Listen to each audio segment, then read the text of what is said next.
नमस्कार दोस्तों, आज हम करने वाले हैं यूपी होमगार्ड के टॉप 100 एमसीक्यूज जिसकी होने वाली परीक्षा में आने की बहुत बहुत संभावना है। तो वीडियो को बिल्कुल ही ध्यान से देखिएगा, एक भी क्वेश्चन आपसे मिस ना होने पाए। पहला सवाल होगा आपका, भारतीय संविधान का कौन सा अनुच्छेद जो है वह समानता के अधिकार से संबंधित है। तो निम्न में से वह कौन सा अनुच्छेद है जो समानता के अधिकार से संबंधित है, आप लोग कमेंट करके बताइएगा। तो आपका बिल्कुल राइट आंसर हो जाएगा साथियों, अनुच्छेद 12 से 18 जो है यह समानता के अधिकार से संबंधित है। तो ऑप्शन ए आपका बिल्कुल ही सही जवाब होगा। चलिए आपका अगला प्रश्न है, संसद का संयुक्त अधिवेशन किसके द्वारा बुलाया जाता है। तो आप लोग कमेंट करके बताइए कि संयुक्त अधिवेशन जो है साथियों यह किसके द्वारा बुलाया जाता है। तो संसद का जो संयुक्त अधिवेशन है यह राष्ट्रपति के द्वारा, किसके द्वारा साथियों, राष्ट्रपति के द्वारा बुलाया जाता है। ऑप्शन सी आपका बिल्कुल ही सही जवाब हो जाएगा।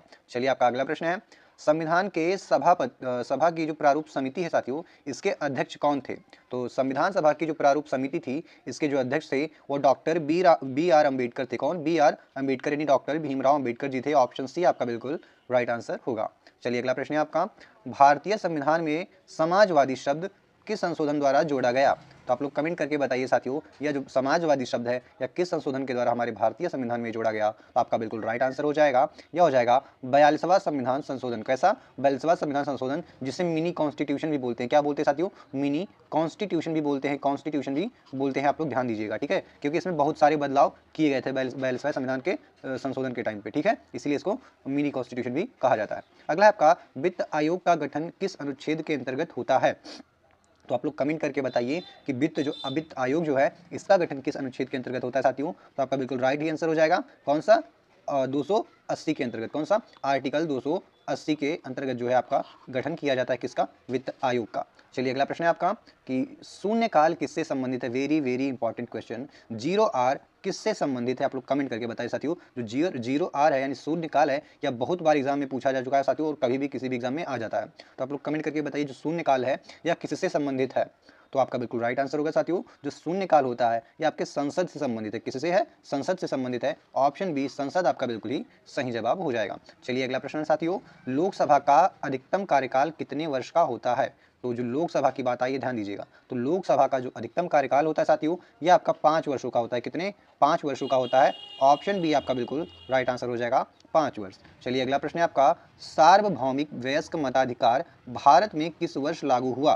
तो आप लोग बताइए कि सार्वभौमिक वयस्क मताधिकार यानी जितने भी वयस्क हैं सभी को मत देने का, वोट देने का अधिकार है, यह भारत में किस वर्ष लागू हुआ था। तो आपका बिल्कुल राइट आंसर हो जाएगा, वर्ष 1952 में। ऑप्शन सी 1952 आपका बिल्कुल ही सही जवाब हो जाएगा दोस्तों। चलिए अगला प्रश्न है आपका, किसी विधेयक को, क्या है, किसी विधेयक को धन विधेयक घोषित करने का अधिकार किसके पास होता है। यानी कोई विधेयक है उसे धन विधेयक घोषित करने का जो अधिकार होता है वह किसके पास होता है। आप लोग कमेंट करके बताइएगा। तो आपका बिल्कुल राइट आंसर हो जाएगा, यह लोकसभा अध्यक्ष के पास होता है। किसके पास, लोकसभा अध्यक्ष के पास। ऑप्शन सी आपका बिल्कुल राइट आंसर हो जाएगा। चलिए आपका अगला प्रश्न है साथियों, उच्चतम न्यायालय के न्यायाधीशों की सेवानिवृत्ति आयु क्या है। तो उच्चतम न्यायालय जो होते हैं साथियों उनके न्यायाधीशों की जो सेवानिवृत्ति आयु है यानी कि जब उनको रिटायरमेंट देना होता है तो उनकी एज क्या होती है साथियों। तो आपका बिल्कुल राइट आंसर हो गया, उनका एज जो है 65 वर्ष होना चाहिए। कितना, 65 वर्ष के आयु में वह रिटायर हो जाते हैं। तो ऑप्शन सी आपका 65 वर्ष आपका बिल्कुल राइट आंसर हो जाएगा। चलिए अगला प्रश्न है आपका, क्या है, मानव शरीर में आरबीसी का औसत जीवन काल कितना होता है। आरबीसी का फुल फॉर्म होता है साथियों रेड, बी से ब्लड और सी फॉर सेल यानी रेड ब्लड सेल्स होता है, यानी कि लाल रक्त कणिकाएं, ठीक है। तो आपका बिल्कुल राइट आंसर हो जाएगा, यह 120 दिन होता है। कितना, 120 दिन होता है। ऑप्शन सी आपका बिल्कुल राइट आंसर हो जाएगा। चलिए अगला प्रश्न है आपका, डीएनए का पूर्ण रूप क्या है। आप लोग कमेंट करके बताइएगा कि डीएनए है इसका पूर्ण रूप क्या होता है दोस्तों। तो डीएनए का पूर्ण रूप होता है डीऑक्सी राइबो न्यूक्लिक एसिड। क्या, deoxy ribo nucleic acid. Option A आपका बिल्कुल राइट आंसर हो जाएगा, डीऑक्सी राइबो न्यूक्लिक एसिड। चलिए नेक्स्ट क्वेश्चन है आपका, कि धातु की विद्युत चालकता किस कारण होती है। तो कोई धातु है उसमें जब विद्युत प्रवाहित होता है तो वह किस वजह से होता है, किस कारण की वजह से होता है साथियों। तो ऐसा जो होता है यह मुक्त इलेक्ट्रॉनों के कारण, किसके, फ्री इलेक्ट्रॉन्स के कारण होता है, मुक्त इलेक्ट्रॉनों के कारण होता है जो बिजली का प्रवाह करते हैं।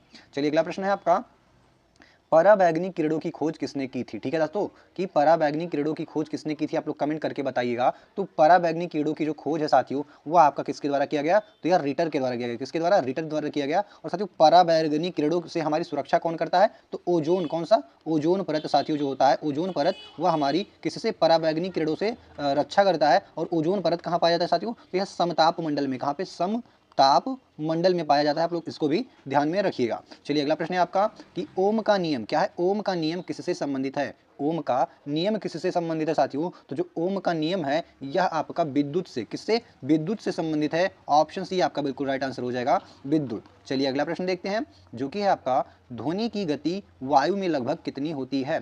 तो साथियों जो ध्वनि की गति है वायु में वह लगभग 330 मीटर प्रति सेकंड, कितनी, 330 मीटर प्रति सेकंड होती है। ऑप्शन बी आपका बिल्कुल राइट आंसर हो जाएगा। चलिए अगला प्रश्न है आपका जो कि है सूर्य के सबसे निकट ग्रह कौन सा है। तो सूर्य के सबसे निकट ग्रह कौन सा है साथियों, तो आपका बिल्कुल राइट आंसर क्या होगा कमेंट करके बताइएगा। तो बिल्कुल राइट आंसर हो जाएगा बुध। कौन सा, बुध जो है सबसे क्या है, सूर्य के निकट ग्रह है। और सबसे गर्म ग्रह कौन सा है, सबसे गर्म ग्रह कौन सा हो जाएगा, आप लोग बताइए। सबसे हॉट, सबसे गर्म ग्रह कौन सा हो जाएगा, तो वो हो जाएगा आपका शुक्र। भले ही बुध आपका सबसे पास में है लेकिन ऐसा नहीं है कि वह सबसे गर्म हो, लेकिन नहीं, सबसे गर्म है आपका शुक्र। कौन सा, शुक्र। ऑप्शन ए आपका बिल्कुल राइट आंसर होगा गर्म के मामले में। और निकट पूछे तो आपका बुध, ऑप्शन बी बिल्कुल सही जवाब होगा। मंगल को लाल ग्रह भी कहा जाता है और पृथ्वी को नीला ग्रह भी कहा जाता है। ठीक है, चलिए अगला देखते हैं आपका पृथ्वी की घूर्णन अवधि क्या कहलाती है। पृथ्वी की घूर्णन अवधि क्या कहलाती है साथियों, तो जो पृथ्वी घूर्णन की अवधि है यह आपका हो जाएगा दिन और रात। क्या, दिन और रात। यानी जब घूर्णन का अर्थ होता है कि अपनी धुरी पर घूमना, घूर्णन का क्या अर्थ होता है, अपनी धुरी पर घूमना। तो जब पृथ्वी अपनी धुरी पे घूमती है तो उससे क्या होता है, दिन और रात होता है। और एक चक्कर अपनी धुरी पे पृथ्वी जो है वह लगभग 24 घंटे में पूरा कर लेती है। तो आपका यहाँ पे क्या हो जाएगा, क्वेश्चन नंबर 18 का राइट आंसर वह हो जाएगा आपका दिन। ठीक है, ऑप्शन सी आपका बिल्कुल यहाँ पे बिल्कुल सही जवाब होगा। चलिए अगला प्रश्न है आपका समुद्र तल से ऊंचाई बढ़ने पर वायु दाब पर क्या प्रभाव पड़ता है। जब समुद्र तल से ऊंचाई बढ़ती है साथियों तब वायु दाब पर क्या प्रभाव पड़ता है, आप लोग कमेंट करके बताइए। तो जो वायु दाब है वह घटता है। क्या होता है, घटता है साथियों। क्या होता है, घटता है। ऑप्शन बी आपका बिल्कुल राइट आंसर हो जाएगा। जब समुद्र तल से ऊंचाई बढ़ेगी तो वायु दाब घटेगा। चलिए अगला प्रश्न है आपका मानसून का मुख्य कारण क्या है। मानसून का मुख्य कारण क्या है साथियों, तो मानसून का जो मुख्य कारण है वह हो जाएगा आपका वायु दाब का अंतर। क्या, वायु दाब का अंतर। Option B is the right answer. चलिए अगला प्रश्न है आपका कि भारत का सबसे बड़ा जलप्रपात ऊंचाई के आधार पे, यहाँ पे देखिए दिया गया है कि ऊंचाई के आधार पे सबसे बड़ा जलप्रपात कौन सा है भारत का। तो साथियों वह आपका हो जाएगा जोग फॉल्स। कौन सा, जोग फॉल्स। ऑप्शन ए आपका बिल्कुल राइट आंसर हो जाएगा, जोग फॉल्स। चलिए नेक्स्ट क्वेश्चन देखते हैं दोस्तों कावेरी नदी का क्या है, कावेरी नदी का उद्गम स्थल कौन सा है। तो कावेरी नदी का जो उद्गम स्थल है वह कहाँ पे है या कौन सा है, आप लोग कमेंट करके बताइए सबको। तो आपका बिल्कुल राइट आंसर हो जाएगा यह आपका ब्रह्मगिरी पहाड़ी हो जाएगा। कहाँ पे, ब्रह्मगिरी पहाड़ी। ऑप्शन ए आपका बिल्कुल राइट आंसर होगा दोस्तों। चलिए नेक्स्ट क्वेश्चन देखते हैं आपका जो कि है साथियों पंचशील सिद्धांत। क्या है, पंचशील सिद्धांत यह किससे संबंधित है, आप लोग कमेंट करके बताइए कि जो पंचशील सिद्धांत है साथियों यह आपका किससे संबंधित है। तो आपका बिल्कुल राइट आंसर होगा यह आपका भारत और चीन संबंध से संबंधित है। किससे, भारत और चीन के संबंध से। चलिए अगला प्रश्न है गुप्त काल को किस नाम से जाना जाता है। तो साथियों गुप्त काल को स्वर्ण युग से, क्या स्वर्ण काल से या स्वर्ण युग से भी के नाम से भी जाना, क्योंकि इसमें जो है सोने के सिक्के चलाए गए थे। कैसे, सोने के सिक्के चलाए गए थे। अगर आप सोचिए कि कहीं पे सोने के सिक्के चल रहे हैं तो उस समय की जो सामाजिक व्यवस्था रही होगी वह कैसी रही होगी। ठीक है साथियों, कितनी फल फूल रहे होंगे, कितने धन जायदाद रहे होंगे लोगों के पास, कितनी समृद्धि रही होगी। तो इसीलिए इसको स्वर्ण युग भी कहा जाता है। किसको, गुप्त काल को। तो ऑप्शन ए आप बिल्कुल सही जवाब लगाइएगा। चलिए अगला प्रश्न है आपका इलाहाबाद संधि। क्या है, इलाहाबाद संधि जो कि 1765 हुई थी या किसके बीच हुई थी। ठीक है साथियों 1765 में जो इलाहाबाद की संधि हुई थी या किसके किसके बीच हुई थी। तो आप लोग कमेंट करके बताइए, बिल्कुल ही इंपॉर्टेंट क्वेश्चन है। तो आपका बिल्कुल राइट आंसर हो जाएगा कौन सा, शाह आलम द्वितीय और रॉबर्ट क्लाइव। क्या है, शाह आलम द्वितीय और रॉबर्ट क्लाइव। ऑप्शन बी आपका बिल्कुल ही सही जवाब होगा। चलिए अगला प्रश्न है आपका इंकलाब जिंदाबाद। क्या है, इंकलाब जिंदाबाद का नारा जो है साथियों यह किसने दिया था। तो इंकलाब जिंदाबाद का जो नारा है साथियों यह किसने दिया था, आपका बिल्कुल राइट आंसर होगा भगत सिंह ने दिया। किसने दिया, भगत सिंह जी ने दिया। ऑप्शन ए आपका बिल्कुल राइट आंसर हो जाएगा दोस्तों। चलिए अगला प्रश्न है आपका भारतीय राष्ट्रीय कांग्रेस का प्रथम अधिवेशन कहाँ हुआ था। प्रथम अधिवेशन और लास्ट अधिवेशन बहुत एग्जाम में पूछा जाता है। ठीक है साथियों, तो प्रथम अधिवेशन जो हुआ था आपका किसका, भारतीय राष्ट्रीय कांग्रेस का, यह आपका हुआ था बॉम्बे में। कहाँ पे, बॉम्बे में हुआ था। ऑप्शन बी आपका बिल्कुल राइट आंसर हो जाएगा। चलिए अगला प्रश्न है आपका लाल बाल पाल में जो पाल है वह कौन थे। लाल बाल पाल में जो पाल शब्द है यह किसके लिए प्रयुक्त हुआ है साथियों। तो जो पाल शब्द है यह आपका बिपिन चंद्र पाल के लिए, किसके लिए, बिपिन चंद्र पाल जी के लिए प्रयुक्त हुआ है। तो ऑप्शन ए आपका बिल्कुल राइट आंसर हो जाएगा। चलिए अगला प्रश्न है आपका क्या है, हरित क्रांति का मुख्य उद्देश्य क्या है। हरित क्रांति का मुख्य उद्देश्य क्या है साथियों। तो हरित क्रांति का जो मुख्य उद्देश्य है वह है खाद्यान्न उत्पादन को बढ़ाना। किसको, खाद्यान्न उत्पादन को बढ़ाना, यानी कि खाने पीने की वस्तुएं जो है उनके उत्पादन को बढ़ाना। तो ऑप्शन बी आपका बिल्कुल ही सही जवाब होगा। चलिए अगला प्रश्न है आपका राष्ट्रीय आय की गणना में कौन सा शामिल नहीं होता है। ठीक है। तो अंतिम वस्तुएं तो साथियों शामिल ही होती हैं, सेवाएं शामिल होती हैं, और क्या होता है, मध्यवर्ती वस्तुएं भी शामिल होती हैं। लेकिन क्या नहीं शामिल होता है आपका, तो वह होता है सरकारी व्यय, यानी सरकारी खर्चों को जो है साथियों शामिल नहीं किया जाता। जैसे किसी की सैलरी हो गई, कोई योजना लाई गई, तो उन सारे पैसों को जीडीपी में नहीं जोड़ा जाता है, ठीक है, क्योंकि वो सरकारी व्यय होते हैं। तो ऑप्शन डी आपका बिल्कुल ही राइट आंसर हो जाएगा। चलिए अगला प्रश्न है आपका, मुद्रास्फीति को नियंत्रित करने का मुख्य साधन क्या है। तो मुद्रास्फीति यानी साथियों क्या है, महंगाई को नियंत्रित करने का जो मुख्य साधन है वह क्या हो सकता है, आप लोग कमेंट करके बताइएगा साथियों। 4 ऑप्शन आपके सामने दिए गए हैं, तो इन चारों में से जो सबसे सुटेबल होगा वह होगा साथियों कौन सा मौद्रिक नीति। क्या है, मौद्रिक नीति से हम मुद्रास्फीति को नियंत्रित कर सकते हैं, इसका मुख्य साधन है। तो ऑप्शन बी आपका बिल्कुल राइट आंसर हो जाएगा।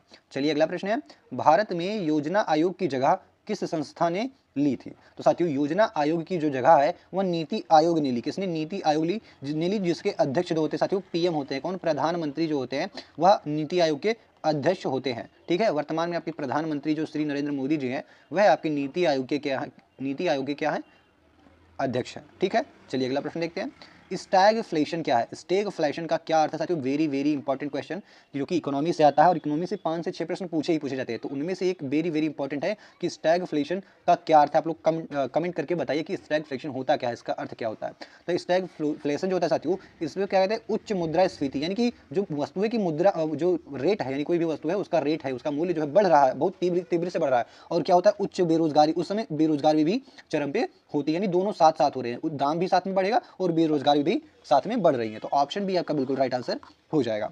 चलिए अगला प्रश्न देखते हैं, ब्लू रेवोल्यूशन क्या है। ब्लू रेवोल्यूशन किससे संबंधित है, यानी कि नीली क्रांति। साथियों नीली क्रांति आपका बताइए कि किससे संबंधित है। तो नीली क्रांति या ब्लू रेवोल्यूशन जो है या मत्स्य उत्पादन से, किसे, मत्स्य उत्पादन यानी मछलियों के उत्पादन से संबंधित है। ऑप्शन बी आपका बिल्कुल राइट आंसर हो जाएगा। चलिए अगला प्रश्न है आपका, उत्तर प्रदेश का सर्वाधिक जनसंख्या वाला जिला कौन सा है। तो सर्वाधिक जनसंख्या वाला जो उत्तर प्रदेश का जिला है साथियों, आप बताइए कमेंट करके, तो बिल्कुल राइट आंसर हो जाएगा, आपका हो जाएगा प्रयागराज। कौन सा, प्रयागराज, ऑप्शन बी ही बिल्कुल सही जवाब होगा।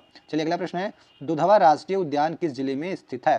तो जो दुधवा राष्ट्रीय उद्यान जो है साथियों, यह आपका लखीमपुर खीरी में स्थित है। कहाँ पे, लखीमपुर खीरी में। चलिए अगला प्रश्न है आपका, रामगढ़ ताल किस शहर में है। तो रामगढ़ ताल जो है साथियों आपका गोरखपुर में है। कहाँ पे, गोरखपुर में हो जाएगा आपका। अगला प्रश्न है आपका, उत्तर प्रदेश की प्रमुख रबी फसल कौन सी है। तो उत्तर प्रदेश की जो प्रमुख रबी फसल है साथियों वो आपका गेहूं हो जाएगा। प्रमुख रबी की फसल कौन सी हो जाएगी, आपकी गेहूं की फसल हो जाएगी। Option B will be the right answer. चलिए अगला प्रश्न है आपका, उत्तर प्रदेश का सबसे बड़ा औद्योगिक नगर कौन सा माना जाता है। तो सबसे बड़ा औद्योगिक नगर जो है उत्तर प्रदेश का साथियों वो आपके कानपुर को माना जाता है, और कानपुर को ही उत्तर प्रदेश की औद्योगिक क्या बोलते हैं, औद्योगिक क्या बोलते हैं, राजधानी बोलते हैं। औद्योगिक राजधानी उत्तर प्रदेश की कहाँ है, तो कानपुर। आप लोग टिक लगाइएगा, ऑप्शन ए आपका बिल्कुल राइट आंसर हो जाएगा। चलिए अगला प्रश्न है आपका, कंप्यूटर में ALU का क्या कार्य होता है। आपने CPU तो सुना होगा, लेकिन ALU जो होता है साथियों इसका क्या कार्य होता है, आप लोग कभी सुना है इसको तो कमेंट करके बताइए क्या होता है इसका कार्य। इसको फुल फॉर्म को आप लोग कमेंट करके बताइए, ठीक है। इसका कार्य तो मैं आपको बता दूंगा, आपका काम है कि आप इसके जो है फुल फॉर्म को ढूंढिए और कमेंट में करके बताइए, मैं उसको पिन करूंगा, सभी लोग आएंगे वहाँ पे देखेंगे, ठीक है। तो आपका जो बिल्कुल राइट आंसर होगा इसका, जो ALU होता है साथियों, अर्थमेटिक लॉजिकल यूनिट, ठीक है। तो यह होता है गणना और तार्किक कार्य करना, ये इसका ALU का आप लोग मैंने एक बार बता दिया, आप लोग उसको क्या करिए, कमेंट करके बताइए ALU का फुल फॉर्म क्या होगा। इसका कार्य होता है गणना और तार्किक कार्य को करना। चलिए अगला प्रश्न है, क्लाउड कंप्यूटिंग क्या होता है, या क्लाउड कंप्यूटिंग जो होता है इसका अर्थ क्या होता है, आप लोग कमेंट करके बताइए क्लाउड कंप्यूटिंग का अर्थ क्या होता है। तो इसका बिल्कुल राइट आंसर हो जाएगा साथियों, इंटरनेट आधारित स्टोरेज व सेवाएं। क्या है, इंटरनेट पे आधारित वस्तुएं, स्टोरेज और सेवाएं, ठीक है। जैसे आप गूगल ड्राइव पे अपनी कुछ फाइल्स अपलोड कर दे रहे हैं, इस टाइप का, ठीक है। फिर आपका मॉलवेयर क्या होता है, मैलवेयर क्या होता है साथियों। तो मैलवेयर जो होता है या एक तरह से हानिकारक सॉफ्टवेयर है। क्या है, हानिकारक सॉफ्टवेयर है। तो ऑप्शन बी आपका सही जवाब होगा। चलिए अगला प्रश्न है आपका कि IPv4 क्या है, IPv4 जो होता है एड्रेस कितने बिट का होता है, आप लोग बताइएगा, बेहद इंपॉर्टेंट प्रश्न है कंप्यूटर से। क्या है, IPv4 जो है एड्रेस क्या होता है, कितने बिट का होता है, आप लोग कमेंट करके बताइएगा साथियों क्या होगा राइट आंसर। तो साथियों आपका बिल्कुल राइट आंसर हो जाएगा 32 बिट का, यह जो है 32 बिट का होता है। चलिए अगला प्रश्न है आपका कि किसी वेब पेज का मुख्य पेज क्या कहलाता है। तो जो मुख्य पेज होता है साथियों उसे हम क्या बोलते हैं, उसे हम बोलते हैं होम पेज। क्या बोलते हैं, होम पेज बोलते हैं। चलिए अगला प्रश्न देखते हैं, CPR क्या, CPR में R का क्या अर्थ होता है। तो R का क्या अर्थ होता है, आप लोग कमेंट करके बताइए। तो R का जो अर्थ होता है साथियों वो होता है रिससस्टेशन, क्या है रिससस्टेशन, रिससस्टेशन, ऑप्शन बी आपका बिल्कुल सही जवाब हो जाएगा, रिससस्टेशन, रिससस्टेशन। मुझे भी बोलने में थोड़ी प्रॉब्लम हो रही है क्योंकि ये थोड़ा नया देखने में लग रहा है, आप लोगों को भी हो सकता है। तो इसको क्या करिएगा आप लोग, 2-3 बार मैंने प्रैक्टिस किया था इसको गूगल वॉइस पे डाल के, बट फिर भी ऐसा हो जा रहा है। तो आप लोग इसको क्या करिएगा, गूगल वॉइस पे जाइएगा, ट्रांसलेट पे, वहाँ पे इसको डालिए और इसका जो अर्थ आप देख लीजिए और क्या करिए, इसको प्रोनाउंस कैसे करते हैं आप लोग देख लीजिएगा, ठीक है। चलिए आगे बढ़ते हैं, जो कि हो जाएगा जलने पर, क्या जलने पर फफोले बनने का मुख्य कारण क्या है। तो जलने पर जो फफोले हैं साथियों, इसका जो मुख्य कारण क्या होता है आप लोग कमेंट करके बताइएगा। तो इसका जो मुख्य कारण होता है वह होता है त्वचा की ऊपरी परत का नष्ट होना। क्या है, त्वचा का ऊपरी परत नष्ट होना, इसीलिए क्या होता है जलने पर फफोले जो होते हैं बन जाते हैं। हीट स्ट्रोक का मुख्य कारण क्या है, हीट स्ट्रोक का मुख्य कारण क्या है साथियों, तो हीट स्ट्रोक का जो मुख्य कारण होता है वह आपका होता है अत्यधिक गर्मी व निर्जलीकरण, यानी कि बहुत गर्मी बहुत है लेकिन आप पानी नहीं पी रहे हैं, इससे आपको हीट स्ट्रोक लग सकती है, ठीक है। चलिए अगला प्रश्न देखते हैं, गोल्डन आवर किससे संबंधित है, गोल्डन आवर्स किससे संबंधित है साथियों, तो इसे किसे बोलते हैं, दुर्घटना के बाद प्रारंभिक उपचार के समय को गोल्डन आवर्स बोला जाता है, ठीक है। दुर्घटना के बाद प्रारंभिक उपचार का जो समय है उसे गोल्डन आवर्स जो है कहा जाता है। आप बहुत से बच्चे लगाएंगे कहाँ पे, सूर्यास्त के समय को लगाएंगे गोल्डन आवर्स, बस नहीं साथियों, ये आपका बिल्कुल ही रॉन्ग हो जाएगा और यही एग्जाम में आप सब गलती करते हैं और ऐसे ही प्रश्न एग्जाम में पूछे जाते हैं जो थोड़े भ्रामक होते हैं, ऑप्शंस जो होते हैं थोड़े कंफ्यूजिंग लगते हैं, बट आपको कंफ्यूज नहीं हो जाए, टू द पॉइंट आपको टिक करके आना है, ठीक है। चलिए नेक्स्ट क्वेश्चन देखते हैं आपका, जो कि साथियों सामाजिक जागरूकता का मुख्य उद्देश्य क्या है, आप लोग कमेंट करके बताइएगा, सामाजिक जागरूकता का मुख्य कारण क्या है या मुख्य उद्देश्य क्या है। तो आपका बिल्कुल राइट आंसर हो जाएगा समाज में सकारात्मक बदलाव को लाना, यही आपका जो मुख्य कारण होता है सामाजिक जागरूकता का होता है। चलिए अगला प्रश्न है, नशा मुक्ति अभियान का मुख्य उद्देश्य क्या है दोस्तों, नशा मुक्ति अभियान का जो मुख्य उद्देश्य है वह क्या हो जाएगा, वह युवाओं को नशे से दूर रखना है। क्या है, युवाओं को नशे से दूर रखना हो जाएगा। अगला है आपका, भारतीय संविधान में आपातकाल से संबंधित जो प्रावधान है वह किस भाग में दिए गए, भाग में, तो आप लोग बताइए किस भाग में दिए गए हैं, अनुच्छेद नहीं पूछा है, यहाँ पे पूछा है किस भाग में दिए गए हैं। तो आप लोग का जो राइट आंसर होगा साथियों यह हो जाएगा, कौन सा, आप लोग कमेंट करके बताइए। तो आप लोगों ने कमेंट कर दिया है, तो अब मैं इसका आंसर बता रहा हूँ, नहीं किया तो पॉज करके कमेंट में आपका आंसर होना चाहिए। तो इसका जो राइट आंसर होगा वो हो जाएगा भाग 8 में, कहाँ पे, भाग 8, ऑप्शन बी आपका बिल्कुल ही राइट आंसर होगा। चलिए नेक्स्ट क्वेश्चन देखते हैं, राज्यसभा के 1/3 सदस्य जो है वह प्रत्येक कितने वर्ष बाद सेवानिवृत्त होते हैं।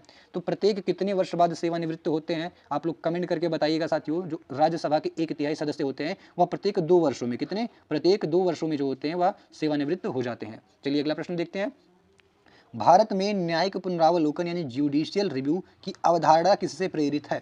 तो न्यायिक पुनरावलोकन जो है साथियों यह आपका कहाँ से लिया गया, मेनली यही क्वेश्चन है, तो यह आपका अमेरिका से लिया गया है। कहाँ से, अमेरिका से लिया, यानी कि अमेरिका से जो है प्रेरित है या वहाँ से लिया गया है। तो ऑप्शन भी आपका बिल्कुल ही सही जवाब होगा। चलिए अगला प्रश्न है आपका, भारतीय संविधान का कौन सा अनुच्छेद राष्ट्रपति शासन से संबंधित है। ये रहा वेरी वेरी इंपॉर्टेंट क्वेश्चन, तो बताइए क्या होगा इसका राइट आंसर।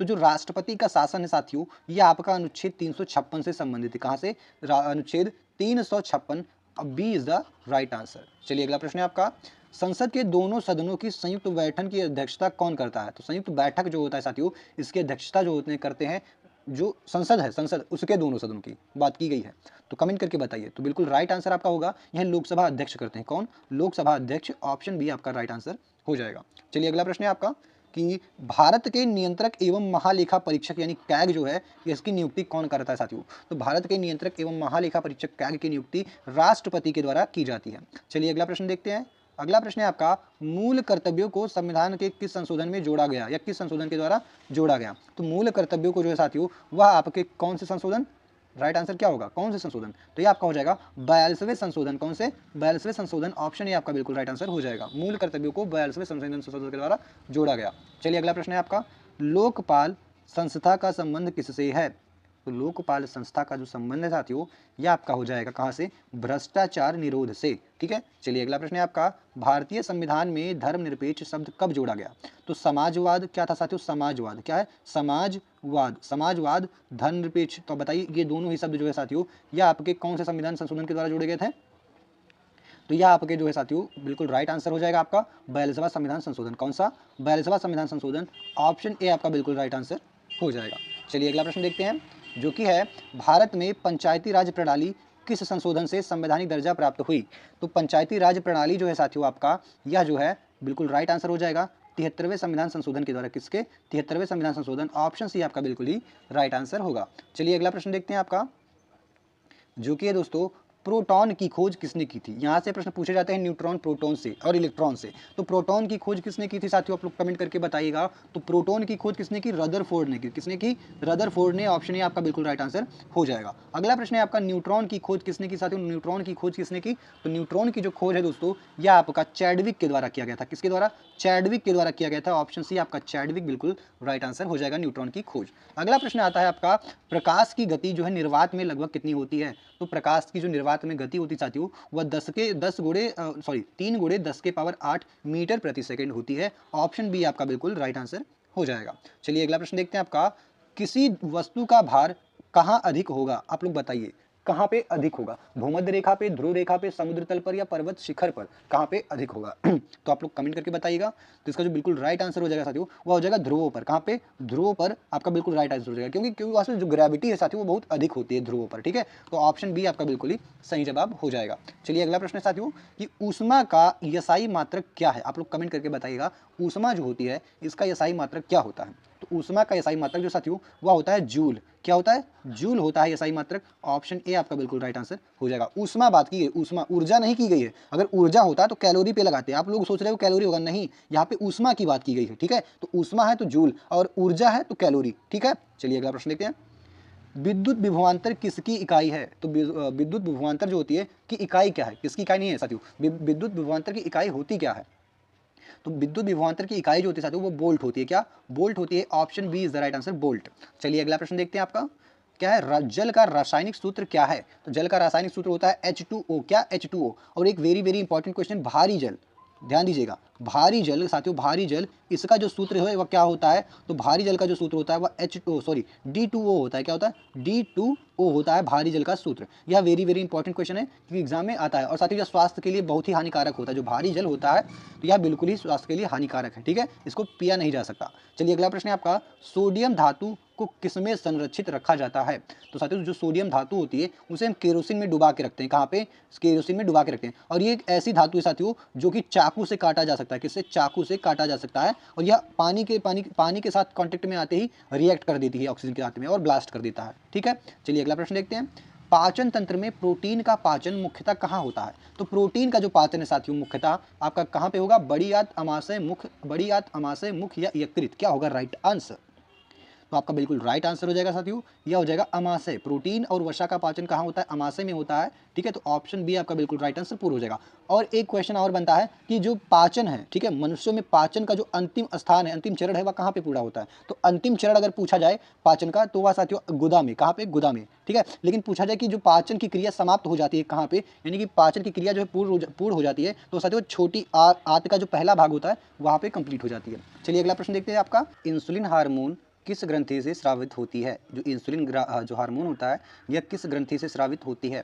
तो साथियों जो इंसुलिन होता है आपका, यह आपका कहाँ से स्रावित होता है? अग्न्याशय के द्वारा। कहाँ से? अग्न्याशय से। Option B is the right answer. और साथियों इंसुलिन की कमी से कौन सी रोग हो जाती है? तो इंसुलिन की कमी से मधुमेह। क्या? मधुमेह, यानी शुगर जिसको बोलते हैं, मधुमेह, जिससे हम शुगर बोलते हैं, इंग्लिश में क्या? शुगर बोलते हैं, यह नाम की बीमारी हो जाती है। ठीक है, चलिए अगला प्रश्न देखते हैं, भारत का सबसे बड़ा राज्य क्षेत्रफल के अनुसार कौन सा है? तो क्षेत्रफल के अनुसार जो साथियों आपका जो राजस्थान है वह सबसे बड़ा हो जाएगा। चलिए अगला प्रश्न है आपका कि भारत की सबसे लंबी तट रेखा किस राज्य की है? तो जो भारत की सबसे लंबी तट रेखा है साथियों वह आपका हो जाएगा कहाँ का? तमिलनाडु, गुजरात, आंध्र प्रदेश या केरल? क्या होगा आपका सही जवाब? तो साथियों इसका जो राइट आंसर हो जाएगा वह हो जाएगा गुजरात। गुजरात की जो तट रेखा साथियों वह सबसे लंबी है, तो ऑप्शन बी आपका बिल्कुल ही सही जवाब हो जाएगा। चलिए अगला प्रश्न है, भाभा परमाणु अनुसंधान केंद्र। क्या है? भाभा परमाणु अनुसंधान केंद्र साथियों यह आपका कहाँ पे स्थित है? तो साथियों भाभा परमाणु अनुसंधान केंद्र जो है यह आपका मुंबई में स्थित है। कहाँ पे? मुंबई में स्थित है। ऑप्शन बी आपका सही जवाब हो जाएगा। चलिए अगला प्रश्न है आपका, काला पानी किस ऐतिहासिक स्थान से संबंधित है? तो आप लोग कमेंट करके बताइए साथियों कि जो काला पानी है यह किस ऐतिहासिक स्थान से संबंधित है? तो ये आपका अंडमान द्वीप से संबंधित है। कहाँ से? अंडमान द्वीप से, जहाँ पे सेल्यूलर, क्या है? सेल्यूलर नामक जेल है, और वहाँ पे जो सज़ा दी जाती है उसे हम काला पानी की सज़ा कहते हैं। तो यहाँ पे ऑप्शन सी आपका दोनों बिल्कुल राइट आंसर हो जाएगा, यानी कि दोनों ए और बी। यहाँ पे थोड़ा मिस्टेक हो गया लिखने में, ए और बी दोनों। चलिए अगला प्रश्न देखते हैं, जो कि आपका दिल्ली सल्तनत का प्रथम सुल्तान कौन था? तो दिल्ली का जो प्रथम सुल्तान था साथियों वह कौन था? तो आपका कमेंट क्या होगा? तो बिल्कुल राइट आंसर हो जाएगा साथियों कुतुबुद्दीन ऐबक। क्या? कुतुबुद्दीन ऐबक। ऑप्शन ए आपका राइट आंसर होगा। चलिए अगला प्रश्न है, पानीपत का प्रथम युद्ध किस वर्ष हुआ था? तो पानीपत का जो प्रथम युद्ध है साथियों, ये आपका वर्ष 1526 में, कब? 1526 में हुआ था। ऑप्शन ये आपका सही जवाब होगा। चलिए अगला प्रश्न है आपका, दीन-ए इलाही, क्या है? दीन-ए इलाही की जो स्थापना साथियों वह किसने की थी? तो दीन-ए इलाही की स्थापना साथियों अकबर के द्वारा, किसके द्वारा? अकबर के द्वारा की गई थी। अगला प्रश्न है आपका, गीतांजलि, गीतांजलि के रचयिता कौन थे? तो साथियों गीतांजलि के जो रचयिता थे वह रविंद्रनाथ टैगोर थे, जिसके लिए इन्हें नोबेल प्राइज भी मिला है। गीतांजलि के लिए इनको नोबेल प्राइज भी मिला था। चलिए अगला प्रश्न है, भारत की पहली पंचवर्षीय योजना का मुख्य उद्देश्य क्या था? तो साथियों पहली पंचवर्षीय जो योजना थी उसका मुख्य उद्देश्य था कृषि विकास। क्या था? कृषि का विकास। चलिए अगला प्रश्न है, मिश्रित अर्थव्यवस्था का क्या अर्थ है? आप लोग कमेंट करके बताइएगा। तो आपका राइट आंसर हो जाएगा सार्वजनिक व निजी क्षेत्र दोनों। जहाँ पे सार्वजनिक और निजी क्षेत्र दोनों हो उसे हम मिश्रित अर्थव्यवस्था कहते हैं, जैसे कि जो कि हमारे भारत की है। तो ऑप्शन सी हमारा बिल्कुल ही राइट आंसर हो जाएगा। चलिए अगला प्रश्न है आपका, काला धन, काला धन का मुख्य अर्थ क्या है? तो काला धन का क्या अर्थ है साथियों? तो बिल्कुल राइट आंसर हो जाएगा अवैध आय। क्या है? अवैध आय। चलिए अगला प्रश्न है, उत्तर प्रदेश में ताजमहल किस शहर में है? तो ताजमहल जो साथियों उत्तर प्रदेश के आगरा में स्थित है। अगला प्रश्न है, बारह इमाम बाड़ा, क्या है? 12 इमाम बाड़ा किसने बनवाया था? तो 12 इमाम बाड़ा जो है साथियों यह किसके द्वारा बनवाया गया था? तो यह आसफ उद दौला, क्या है? आसफ उद दौला के द्वारा बनवाया गया था। ऑप्शन ये आपका बिल्कुल राइट आंसर हो जाएगा। चलिए अगला प्रश्न है, उत्तर प्रदेश की सबसे लंबी नदी कौन सी साथियों? तो उत्तर प्रदेश की जो सबसे लंबी नदी है वो आपकी गंगा नदी है। कौन सी साथियों? गंगा नदी है, ठीक है। और गंगा कहाँ से निकलती है? तो गंगोत्री से साथियों। गंगा का जो उद्गम कहाँ हुआ है? तो गंगोत्री से हुआ है। तो आप लोग इसको भी ध्यान रखिएगा, गंगोत्री से। चलिए अगला प्रश्न है आपका, अगला प्रश्न है आपका, चंद्रशेखर आजाद का जन्म किस जिले में हुआ था? तो चंद्रशेखर आजाद का जन्म जो साथियों किस जिले में हुआ? तो आपका बिल्कुल राइट आंसर हो जाएगा झांसी, अली राजापुर, क्या है? अलीराजपुर या कानपुर या प्रयागराज, क्या होगा राइट आंसर? आप लोग कमेंट करके बताएं। तो आप जो चंद्रशेखर आजाद साथियों इनका जन्म जो है वह अलीराजपुर, कहाँ से? अलीराजपुर में हुआ था। चलिए अगला प्रश्न है आपका, कंप्यूटर में बायोस, क्या है? कंप्यूटर में बायोस का पूर्ण रूप क्या है? तो बायोस का पूर्ण रूप क्या होता है? आप लोग कमेंट करके बताइएगा साथियों। तो इसका होता है बेसिक इनपुट आउटपुट सिस्टम। क्या है? Basic input output system. Option A आपका बिल्कुल ही सही जवाब होगा। चलिए अगला प्रश्न है आपका, हैकर शब्द, क्या है? हैकर शब्द किससे संबंधित है? तो साथियों जो हैकर शब्द होता है यह आपका किससे संबंधित है? यह कंप्यूटर की सुरक्षा से संबंधित है। किससे? कंप्यूटर की सुरक्षा से। चलिए अगला प्रश्न है आपका, एंटीवायरस का क्या कार्य है? तो साथियों एंटीवायरस का जो कार्य होता है वह होता है वायरस से सुरक्षा। किससे? वायरस से सुरक्षा से। चलिए अगला प्रश्न है आपका, कि रक्तचाप मापने का यंत्र क्या कहलाता है? यानी रक्तचाप किस यंत्र से मापते हैं? तो वो होगा आपका स्फिग्मोमैनोमीटर। क्या है? स्फिग्मोमैनोमीटर।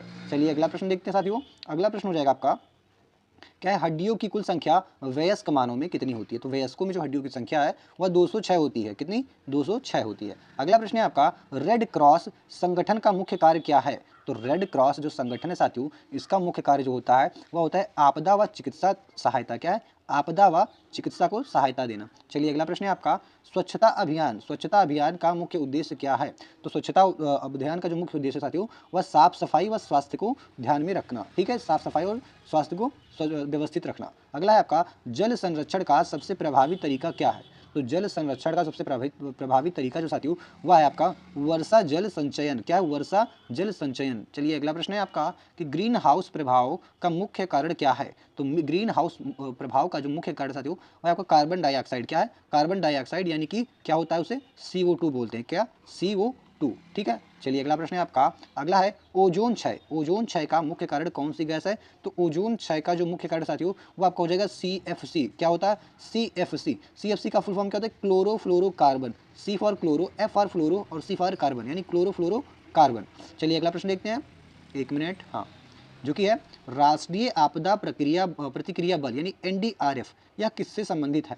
तो राष्ट्रीय आपदा प्रतिक्रिया बल जो होता है साथियों यह आपदा प्रबंधन से, किससे? आपदा प्रबंधन से संबंधित है। ठीक है, आपदा प्रबंधन से। चलिए अगला प्रश्न देखते हैं साथियों, जो कि है आपका, सड़क सुरक्षा सप्ताह का उद्देश्य क्या है? सड़क सुरक्षा सप्ताह का उद्देश्य क्या है दोस्तों? तो आपका बिल्कुल राइट आंसर हो जाएगा, क्या हो जाएगा? क्या हो जाएगा? तो हो जाएगा दुर्घटनाओं को कम करना। सड़क सुरक्षा सप्ताह का क्या उद्देश्य होता है? सड़क पे जो दुर्घटनाएं हो रही हैं उसको कम करना। ये तो ऑप्शन से ही आप लोग पहचान लेंगे, इसीलिए मैंने इतना रुका।